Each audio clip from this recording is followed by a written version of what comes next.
चाहती सम्मानित का कार्यक्रम के गाना बजाना स्टार्ट होकर सोना सिंह जी के अपन उपस्थिति दर्ज हो। हेलो, आइए स्वागत करेंगे छोटे भाई बिकू जी के साथ हम सभी के बड़े भाई इस कमेटी के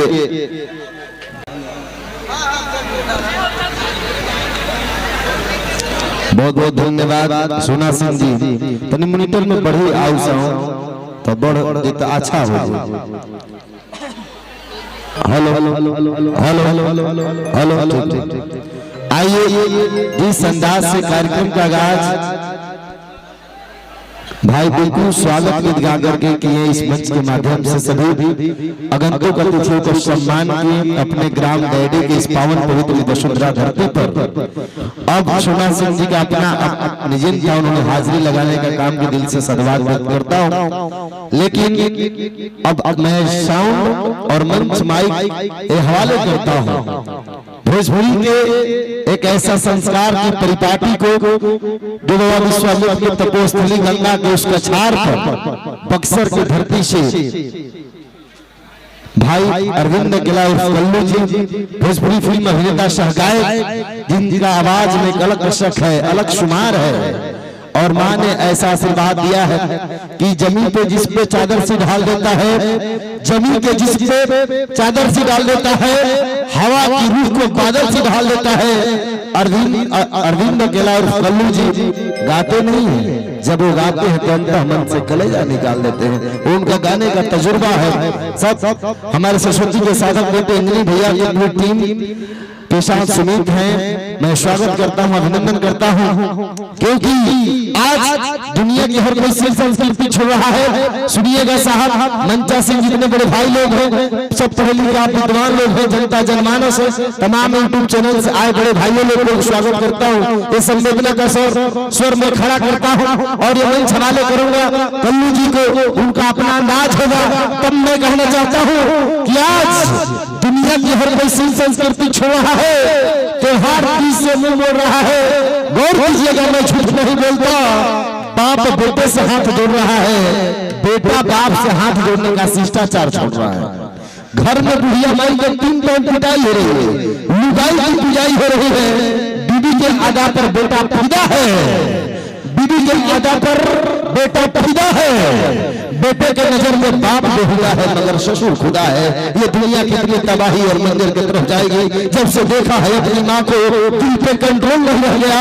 उस ममता मेरी मैया के लिए जिसके दर पे कल्लू जी, इस मंच पर मैं सादर नमन करता हूँ कि हे भोजपुरी के लाडले, हे भोजपुरी के लाडले के मान सम्मान प्यार बहुत ज्यादा मिलेगा और देखे कि मिलत होगा।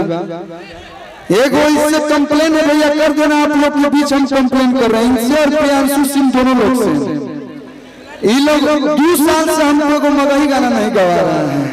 गलत बात है कि नहीं है? गवा दो। और प्रियांशु भाई भी बुलबुल बना रहे हैं, ये भी बुलबुल बना रहा है। तो 6 महीना के अंदर अगला बार हम आई तो वो मगही गाना गाएंगे जाके, ठीक है भैया? आप तो पर्सनल फोन पे देने पे रहे भैया। भैया भैया भैया आपका रिकॉर्ड बहुत अच्छा हो गया आज। कल्लू भैया, कल्लू भैया, प्रियांशु जी आप आइएगा आगे। शुभ हेलो हेलो हेलो हेलो,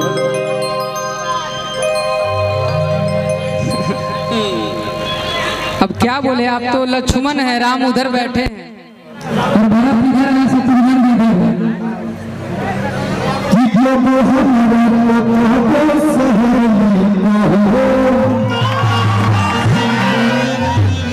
लेकिन ये वादा है, हमसे भी पाला और मगही गाना यही गाना है।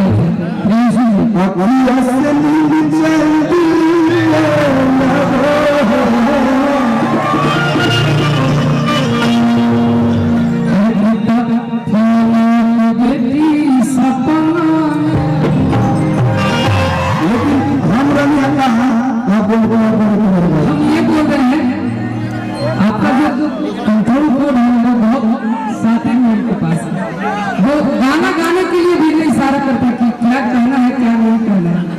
ऐसा जजमेंटशिप अगर हम नहीं है ना, हम दुनिया जीत ले।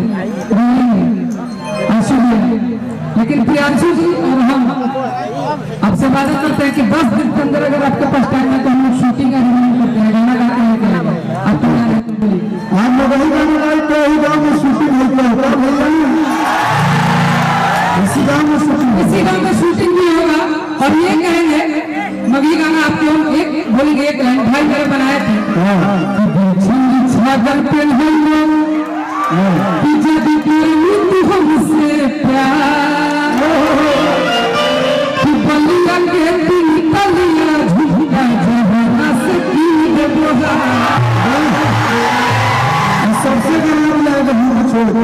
भैया आप जिस दिन फ्री रहे आपका मोदी का मैसेज में शूटिंग होगा और मेरे गांव वाले हमको ऐसे रखते हैं हथेली पे और मेरे से ज्यादा दर्द आपका ऐसा आपको आपका मगी गाना इसी गाँव में शूट होगा ये मेरे गाँव का सौभाग्य होगा आप मेरे गाँव में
थैंक यू।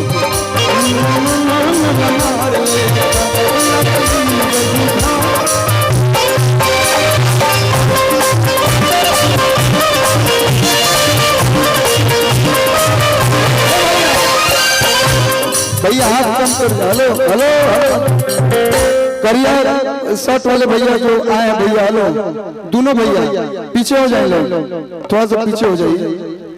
देखिए बेंजू वाले भैया क्या है, बड़ा बी कर दीजिए तो ठीक बने, तो हम लोग ब्रेक चला के मार ले आगे से खड़ा होना।